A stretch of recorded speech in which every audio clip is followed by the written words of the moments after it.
years ago now. I can't even remember how long ago.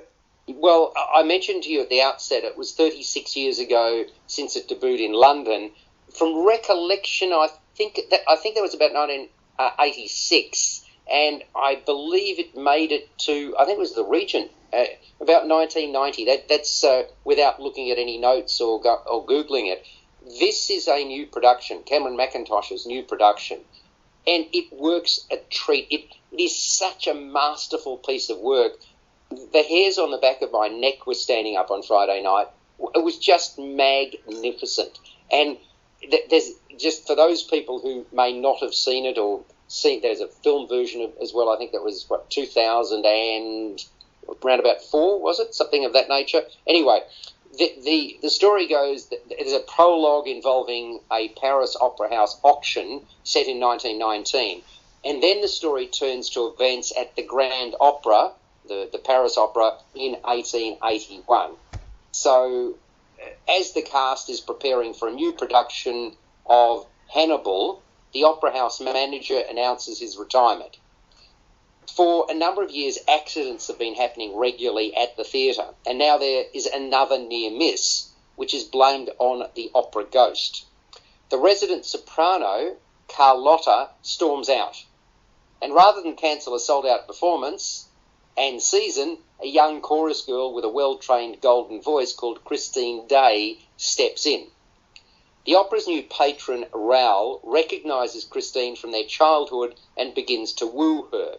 And it turns out that Christine's singing has been inspired by a gifted composer and grossly disfigured man who she's never seen. It's his, the Phantom of the Opera's jealousy, that informs the rest of the narrative as he casts a large shadow over all future productions at the Opera House. So this phenomenal talent at State Theatre, at Arts Centre Melbourne, brings out the very, very best of Phantom. One thing I should say now, Jackie, as somebody who goes to the theatre reasonably regularly, I don't recall whether you've seen Harry Potter with all its magic. Have you? Yes. Okay. Now, were you impressed by that? I didn't love it. Oh, you didn't? Okay, I did. No, sorry, I didn't. No, that's fair. Dave, have you seen that or not? Have you seen Harry Potter? I have, yes, yep. Okay, so did that magic impress you? The magic did. The story, I thought, could have been a little bit better, but I loved the special effects and everything on stage, yes. All right, so do we agree that Harry Potter moved up the bar when it came to special effects wizardry? Yes? Oh, definitely, yeah. I sat in the front row the last time I went to see it, and I still couldn't pick how they did some of the things. Correct. Now, that is now entering and has entered the Phantom of the Opera. Some of the stuff is just amazing. And Nadine, my wife, and I turned to each other and said, what? Where did that come from? It's fabulous. It adds another element to what is already a magnificent show. And so, please, if you have seen The Phantom, this is a new staging, a new production. The light and shade, I suppose, you've seen The Phantom as well, have you not, Dave? I have, yes, yeah. Yeah, the light and shade is even more manifest in this particular production. That the way that the sets have been created, there's some wizardry there as well. Incredible. You just sort of, you shake your head in disbelief at what you're seeing, and that's the highest praise that I can sort of attribute to this particular production. So this talent. Now, I remember the original production and how great the talent was.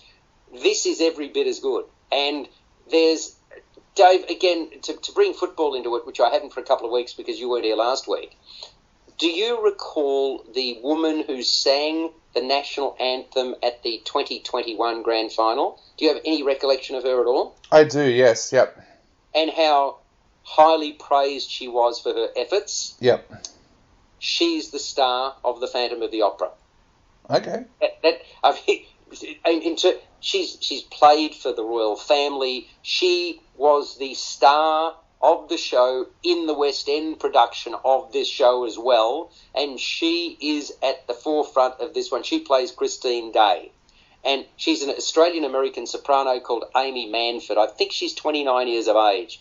What a star. Unbelievable. The most angelic of voices. Nothing short of breathtaking. And she'd also assumed the role in Athens in Greece.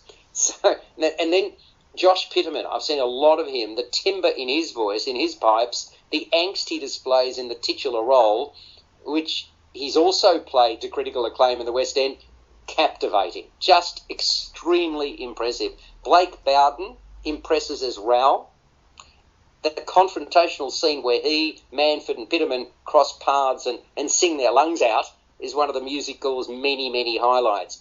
There's an Australian-Italian soprano called Giuseppe Grec, I should say, and I'll try that third time, Giuseppina Grec, who performs regularly with Opera Australia. She shines as the opera star Carlotta that I referenced earlier in talking about the story. Jade Westerby, I've seen quite a bit of her as well, forced to be reckoned with as the no-nonsense Madame Giry, and Mietta White adds spark as her daughter Meg. That's just some of the leading cast. The set design I mentioned, Paul Brown is responsible. A visual feast, contrast of light and darkness. You've got the gilt-edged opera house and the Phantom's Lair.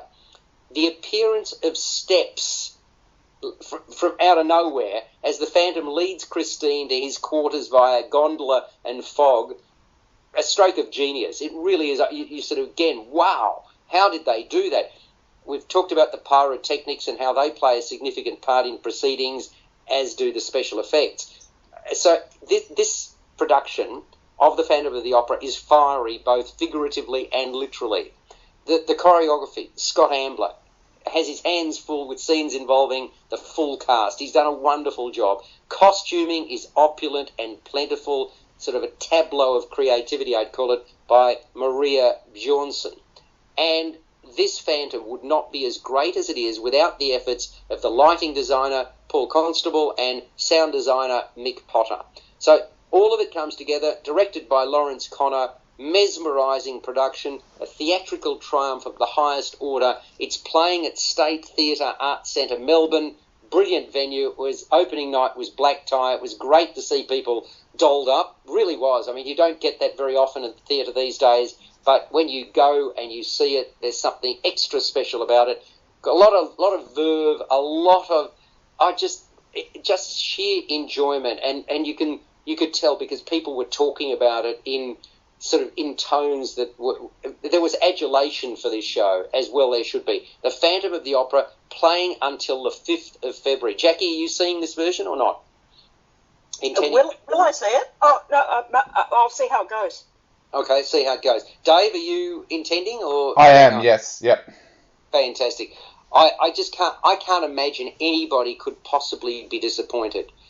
So, the other thing I wanted to ask you about, we're on JAir 88